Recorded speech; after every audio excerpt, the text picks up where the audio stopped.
My father grew up in a place that didn't feel real.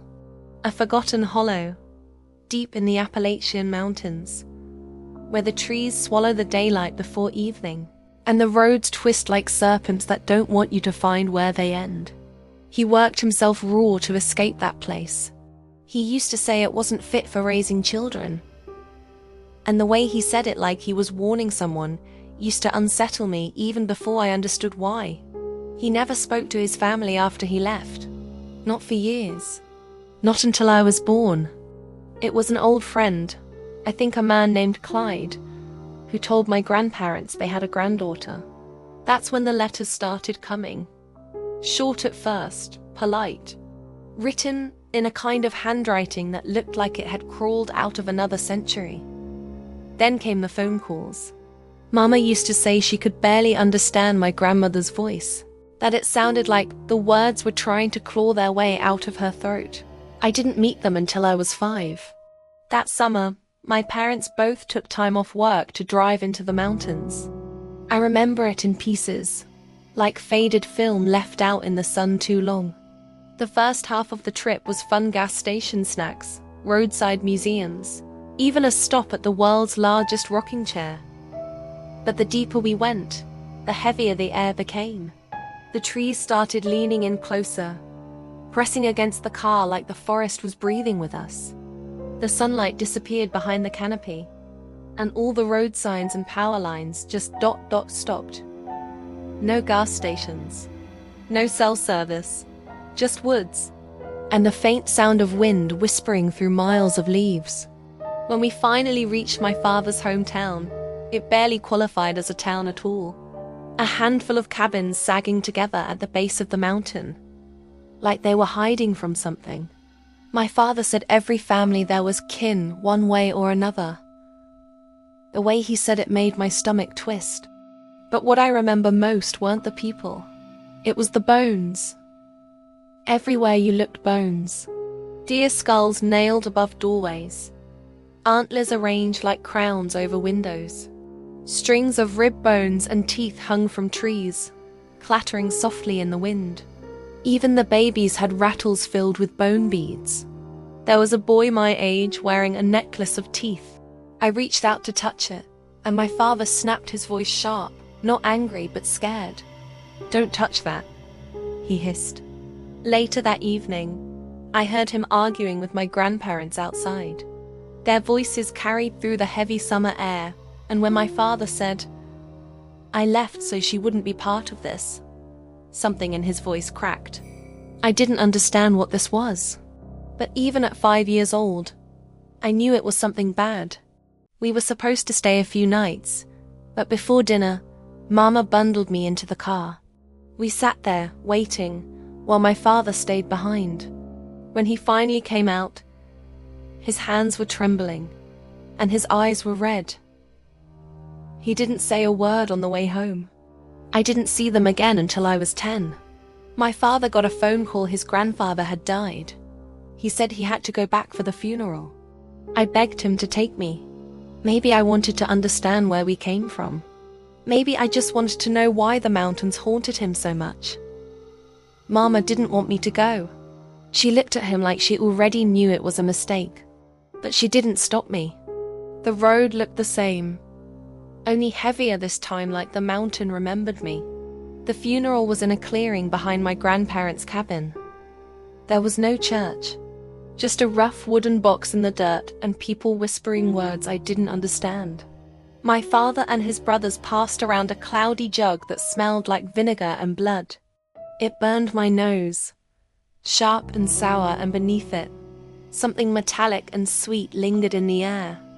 Afterward, the adults went off to drink and mourn, and I stayed behind with my cousin's 3 boys, older than me, wild-eyed and mean in the way mountain kids can be. They told me stories to pass the time.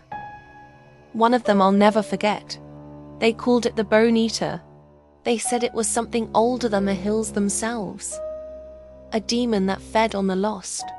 It could mimic voices, sometimes a crying baby, sometimes your mother calling your name from the trees. It wore the hides and bones of what it killed, and when the moon burned too bright, It wandered down into the hollows, looking for the pure.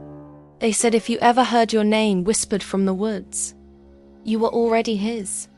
I laughed it off, but one of my cousins gave me this strange look and muttered, "She's got his eyes." I wasn't supposed to hear that. That night, I woke to a sound outside the cabin. A voice, soft at first, then closer. "Come out now, sweetheart." I should have been scared, but I wasn't. Something inside me moved before my mind could stop it. I crept outside barefoot. The air was cold, heavy with the smell of wet soil and smoke. The trees swayed like they were breathing, and through the branches, the moonlight bled down in silver threads. That's when I saw it. A shape half hidden between the trunks. At first, I thought it was a bear, but then it stood upright. The fur was soaked and matted, hanging from a body that was wrong, too tall, too narrow, too human. The air smelled of rot and copper. The figure stepped into the moonlight, and I saw what it really was. A man, if you could call him that, covered in raw hide and blood. Necklaces of bone and teeth rattled against his chest. His face was painted red, mouth blackened, teeth too sharp, too many. The blood wasn't his. He turned his head toward me, sniffed the air, and smiled. Then he drifted back into the forest.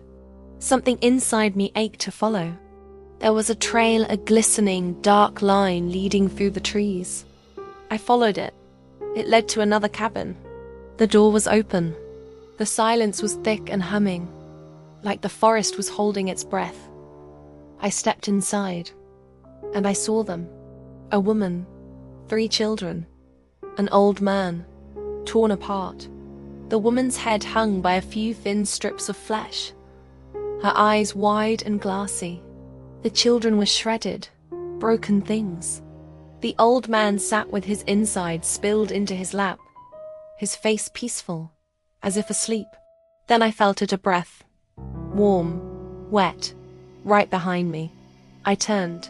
He was there, the man in the bear hide, standing inches away, staring with milky, grey eyes that didn't blink. He tilted his head like a curious animal, then leaned in until I felt his teeth brush my neck. He made a sound that might have been laughter, wet and gurgling. Then he whispered, "So pure, so sweet." He pressed something into my hand, a cord strung with bone and teeth, and smiled. And then, just like that, he turned and walked back into the woods. When I woke, I was back in my cousin's cabin. My father was shaking me, telling me we were leaving. The necklace was still in my hand. On the way home, he didn't speak.